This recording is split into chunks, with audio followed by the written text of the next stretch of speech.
Good morning students. आज हम लोग आप लोगों का ग्रामर का चैप्टर नहीं देखने वाले हैं। आज हम लोग आपका एक लिटरेचर का बहुत ही इंटरेस्टिंग एक स्टोरी है वो पढ़ने वाले हैं। पता है आप लोगों को कौन सी स्टोरी है वो? एक दिन की बादशाहत। तो इसमें क्या होता है ना, जो दो बच्चे होते हैं उनको बहुत सारे रिस्ट्रिक्शंस होती है, ये नहीं करना है वो नहीं करना है, तो उनको एक दिन के लिए अपनी लाइफ में कुछ ऐसे जीनी है जीने को मिलती है। आप लोगों ने नायक मूवी देखी है अनिल कपूर की? उसमें उसको एक दिन का मतलब सीएम बनाया जाता है ना, तो कितना सब कुछ चेंज कर देता है देश में। तो मतलब उसे अपनी तरह से जीने का और अपनी तरह से जो मतलब उसे जो रूल्स बनाने हैं वो बनाने का, उसे जो करना है उसका एक दिन के लिए उसे टाइम मिलता है।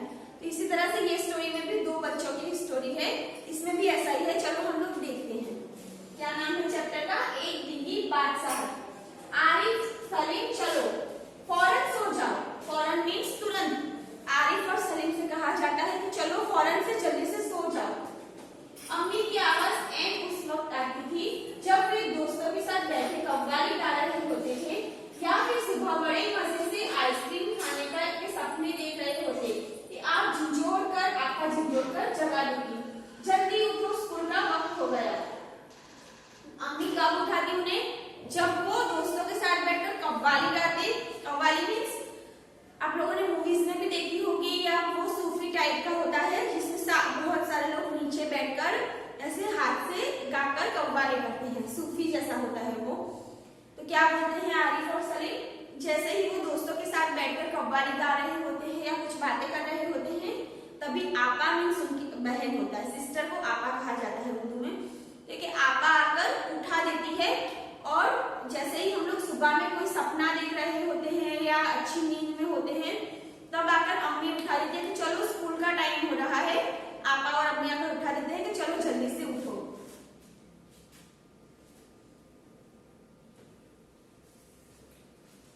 दोनों की मुसीबत में जान थी, मतलब दोनों बहुत ही मुसीबत में थे, स्ट्रेस में थे। हर वक्त पाबंदी, हर वक्त तकरार। पाबंदी मीन्स रोक टोक। आप लोगों को भी मतलब कभी कभी आपके मम्मा पापा और जो बड़े आपके भाई बहन होते हैं वो आपको रोकते हैं ना कि नहीं ये नहीं करना है वो नहीं करना है, ये सही है ये गलत है। या कभी आप लोग कभी छोटे हो तो आप लोगों को रात में अकेले जाने को कहीं नहीं मिलता होगा, या आपको कहा जाता होगा कि यहाँ नहीं जाना है वहां नहीं जाना है, इस तरह से आपको भी रिस्ट्रिक्शंस होंगे ना। उसी तरह से सलीम और आरिफ को भी बहुत सारे रिस्ट्रिक्शंस थे कि यहाँ नहीं जाना है वहां नहीं जाना है। तो वो दोनों इससे बहुत ही परेशान हो गए थे। अपनी मर्जी से चूं भी नहीं कर सकते थे। कभी आरिफ को गाने का मूड आता तो भाईजान डांटते, चुप होता है या नहीं, हर वक्त मेंढक की तरह डराए जाता है। तो क्या कहते हैं कि दोनों अपनी मर्जी से कुछ भी नहीं कर सकते थे। अगर आरिफ को गाने का बहुत शौक था, तो अगर आरिफ कभी गाना चाहे तो भी वो गा नहीं सकता था। वो मतलब उसके जो बड़े भाई थे उसे एकदम से चुप कर देते कि चुप हो जाओगे क्या पूरा दिन मेंढक की तरह गाते रहते हो। बाहर जाओ तो अम्मी पूछती बाहर क्यों गए, अंदर रहते तो दादी चिल्लाती हाय मेरा दिमाग फटा जा रहा है शोर के मारे, अरे रजिया जरा इन बच्चों को बाहर हाँक दे। तो क्या होता, वो दोनों बाहर जाते, उनकी अम्मा उनकी मम्मी उनको बुराई पूछती कर बाहर कहाँ जा रही हो कि घर में बैठो। और अगर घर में रहते तो उनकी दादी उनको डांटती कि ये मतलब रजिया उनकी मम्मा होगी, उनको बोलते हैं कि ये दोनों बच्चों को चुप कराओ, कितना चिल्लाते हैं। हम लोग भी घर में मस्ती करते हैं पूरा दिन, हमारे जो भाई बहन होते हैं उनके साथ। हमारे दादा दादी कभी कभी इरिटेट होकर हमें बोलते हैं ना कि कितना मस्ती करते हो, कितना आवाज करते हो, चुप होके बैठ जाओ। दोनों घंटों बैठकर इन पाबंदियों से बचने निकलने की तरकीबें सोचा करते। दोनों मतलब पूरा दिन सोचा करते कि घर से बाहर कैसे निकलना है। उन दोनों से तो सारे घर को दुश्मनी हो गई थी, लिहाजा दोनों ने मिलकर एक योजना बनाई और अब्बा की खिदमत में एक दरखास्त पेश की। मतलब उन्होंने क्या किया, दोनों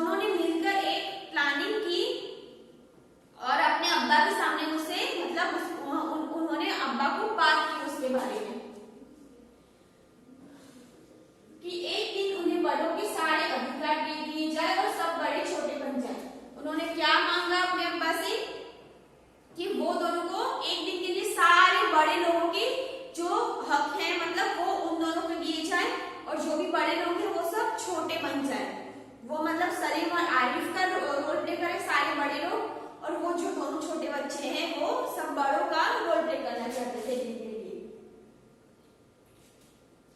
कोई जरूरत नहीं है उधर मचाने की।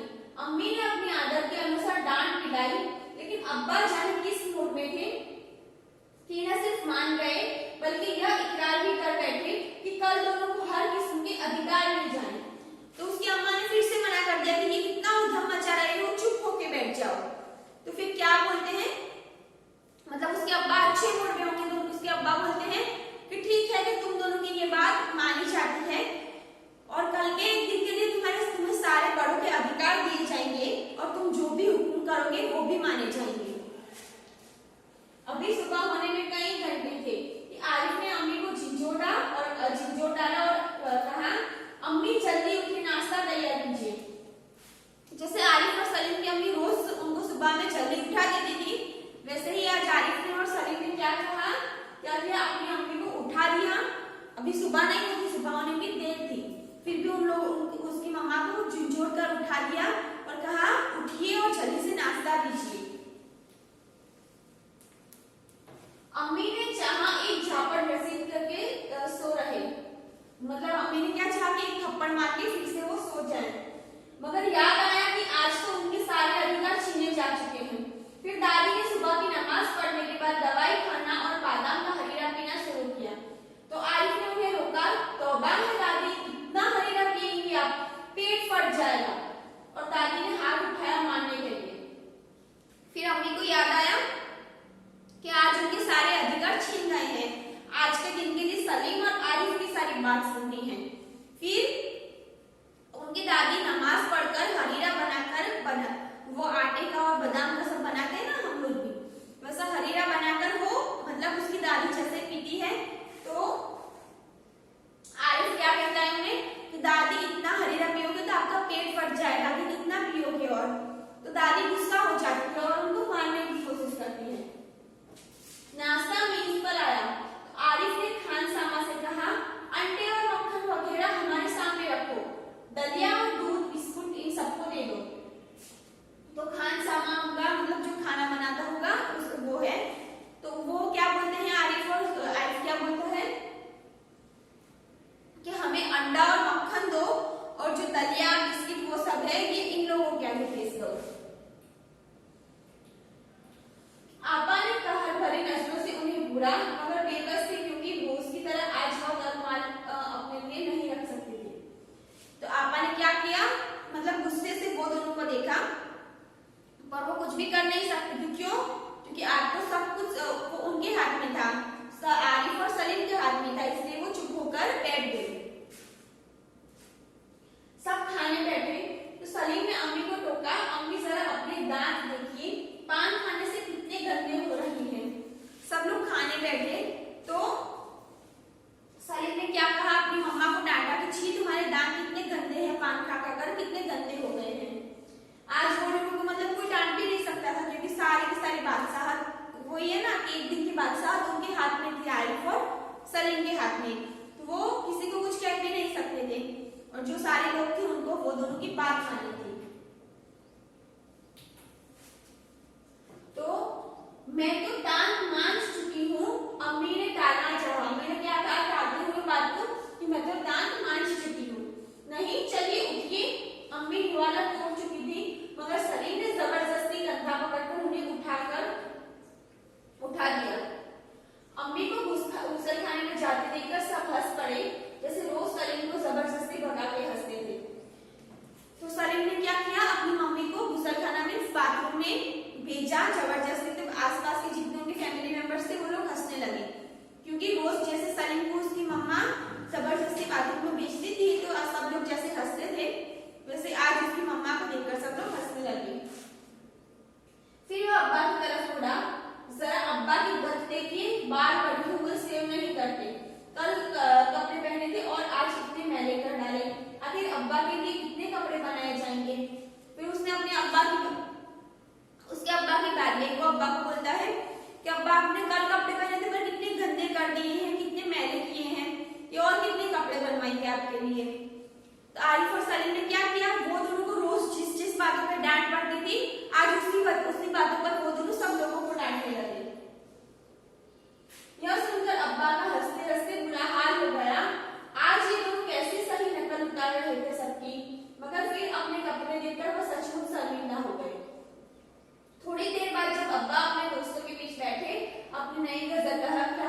बना रहे थे तो आरिफ फिर चिल्लाने लगा, बस कीजिए अब्बा, फौरन ऑफिस चाहिए, 10 बज गए।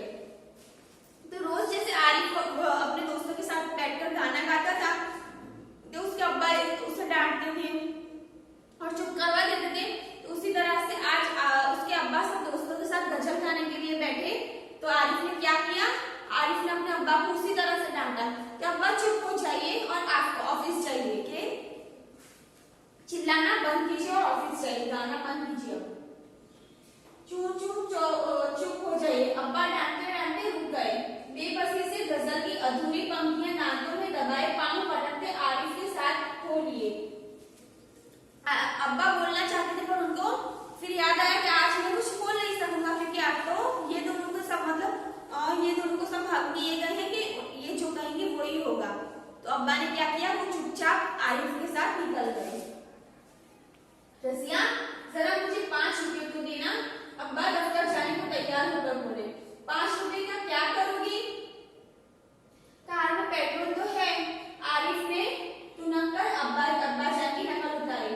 जैसे अब्बा कहते हैं कि इकन्नी का क्या करोगे, जेब खर्च तो ले चुके।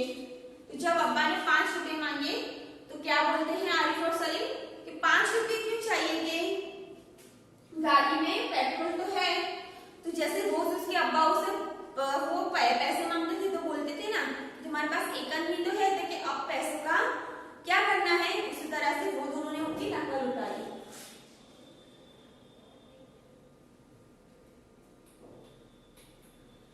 थोड़ी देर बाद खान साहब आया, बेगम साहब आज क्या पकेगा? तो वो क्या पूछता है, जो खाना पकाने वाला था, क्या क्या बनेगा? आलू गोश्त कबाब मिर्चों का सालन। अम्मी ने अपनी आदत के अनुसार कहना शुरू किया। अम्मी ने क्या कहा, रोज जिस तरह से वो कहती थी आलू गोश्त कबाब मिर्चों का सालन ये सब बनेगा। नहीं, आज ये चीजें नहीं पकेगी। सलीम ने किताब रखकर अम्मी की नकल उतारी। आज गुलाब जामुन गाजर का हलवा और मीठे चावल पकेंगे। लेकिन मिठाई से रोटी कैसे खाई जाएगी? अम्मी किसी तरह सब्र न कर सकी। तो सलीम ने अपनी मम्मी जैसे रोज बोलती थी उसी तरह से नकल उतारते हुए कहा कि आज गुलाब जामुन मीठे चावल वो सब बनेगा, गाजर का हलवा वो सब बनेगा। तो उसकी मम्मा क्या बोलती है कि लेकिन रोटी के साथ ये सब कैसे खाया जाएगा? तो सलीम क्या बोलता है, जैसे हम लोग सिर्फ मिर्चों के सालन से खाते हैं। दोनों ने एक साथ कहा। दूसरी तरफ दादी किसी से कुतु में किए जा रही थी। तो दोनों सलीम और आरिफ साथ में क्या बोलते हैं, तो जैसे हम लोग रोज मिर्ची के सालन के साथ रोटी खाते हैं उसी तरह आज आप लोग भी खा लो हलवे के साथ। तो और दूसरी तरफ जो दादी थी कुतु में कर रही थी, मतलब झगड़ा कर रही थी किसी के साथ। ओफो, दादी तो सो के मारे दिमाग पिटाई दे रही है। आरिफ ने दादी की तरफ दोनों हाथ से सिर थाम कर कहा। आरिफ ने क्या कहा कि दादी ने तो झगड़ा कर करके दिमाग खराब करके रख दिया है। इतना सुनते ही दादी ने चीखना चिल्लाना शुरू कर दिया कि आज ये लड़के मेरे पीछे पड़े झाड़ के पड़ गए हैं, पंजे झाड़ के पड़ गए हैं। मगर अब्बा के समझाने पर खून का घूंट पीकर रह गए। दादी गुस्सा होकर क्या बोलती है कि आज ये दोनों लड़के मेरे पीछे ही पड़ गए हैं कि मुझे चैन से रहने ही नहीं देते। फिर उनके अब्बा ने क्या समझाया दादी को कि आज ये दोनों जो कहेंगे वो ही होगा। तो फिर दादी ये सुनकर मतलब गुस्से में थी, फिर भी वो शांत हो गई। कॉलेज का वक्त हो गया तो भाईजान अपनी सफेद कमीज को आरिफ सलीम से बचाते दालान में आए। अम्मी शाम को मैं देर से आऊंगा, दोस्तों के साथ फिल्म देखनी है। तो कॉलेज का टाइम हुआ तो भाईजान अपनी व्हाइट शर्ट पहनकर आया और अम्मी से कहा कि आज मैं फिल्म देखने जा रहा हूँ तो शाम को देर से आऊंगा। खबरदार, आरिफ ने आंखें निकालकर उन्हें धमकाया। कोई जरूरत नहीं फिल्म देखने की, इम्तिहान करीब है और हर वक्त सैर सपाटों से घूमते हैं आप। तो आज आरिफ और सलीम को सब मतलब प्रायोरिटीज मिली थी तो वो सबको डांट रहे थे। तो अपने भाई को भी डांटा कि कोई जरूरत नहीं है ये सब की, पूरा दिन घूमते रहते हो कि एग्जाम आ रही है कि पढ़ने बैठो। पहले तो भाईजान एक करारा हाथ मारने लगते, फिर कुछ सोचकर मुस्कुरा पड़े। लेकिन हुजूर आली दोस्तों के साथ खासकर फिल्म देखने की बात पक्की कर चुके हैं, इसलिए इजाजत की मेहरबानी की जाए, इन्होंने हाथ जोड़ के कहा।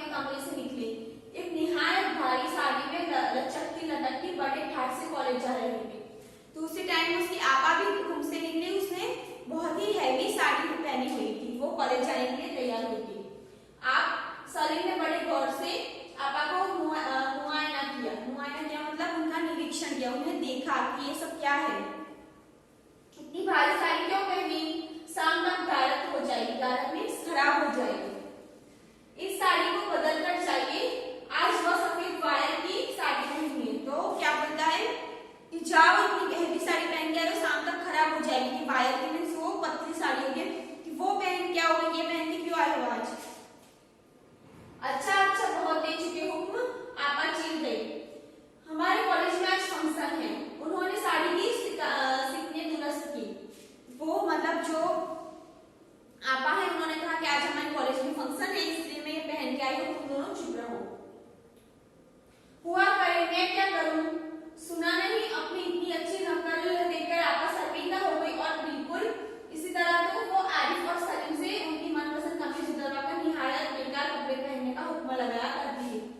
तो आपा की इतनी अच्छी वो दोनों भाई नकल करते थे, तो आपा को वो देखकर शर्म आ गई, क्योंकि उनकी आपा ऐसा ही करती थी। सलीम और आरिफ अच्छी शर्ट पहन के बाहर निकलते थे तो वो उनसे वो शर्ट अच्छी वाली उतरवाकर वो दोनों को एक खराब शर्ट पहनवा देती थी जबरदस्ती। दूसरी सुबह हुई, अब इनकी एक दिन की बादशाह थी, वो खत्म हो गई थी, तो दूसरा दिन हुआ। सलीम की आंख खुली तो आपा नाश्ते की मेज सजाए उन दोनों के उठने का इंतजार कर रही थी। अम्मी खान सामा को हुक्म दे रही थी कि हर खाने के साथ एक मीठी सी चीज जरूर पकाना।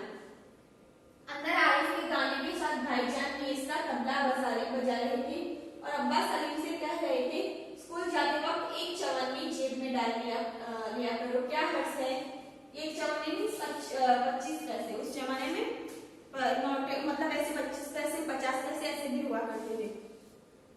तो दूसरे दिन क्या हुआ, मतलब सब लोगों को पता चल गया कि वो लोगों की गलती है, क्योंकि वो आरिफ और सलीम को इतने रिस्ट्रिक्शंस में रखते थे। तो सबको एहसास हो गया, तो सब लोगों ने उनकी मतलब जैसा वो दोनों को चाहिए था ऐसा ही हुआ। खाने मतलब वो खाने के टेबल पर अच्छा नाश्ता था और माँ ने भी कह दिया था खान सामा से कि अच्छा नाश्ते के साथ रोज मीठी चीजें भी रखना। पापा ने उन्हें एक्स्ट्रा पैसे देने के लिए भी कहा था। वो दोनों को एक दिन की बादशाहत का सब पे बहुत ही अच्छा असर हुआ। वो लोग सब मतलब वो लोगों के सलीम और आरिफ की बात भी मानने लगे। तो ये कहानी किसने लिखी है, जिलानी बानो, मतलब उर्दू में ये कहानी थी, तो उसका ट्रांसलेट फिर लक्ष्मीचंद चंद्रगुप्त ने किया है। आई होप आप लोगों को अच्छे से समझ आ गया होगा। Thank you.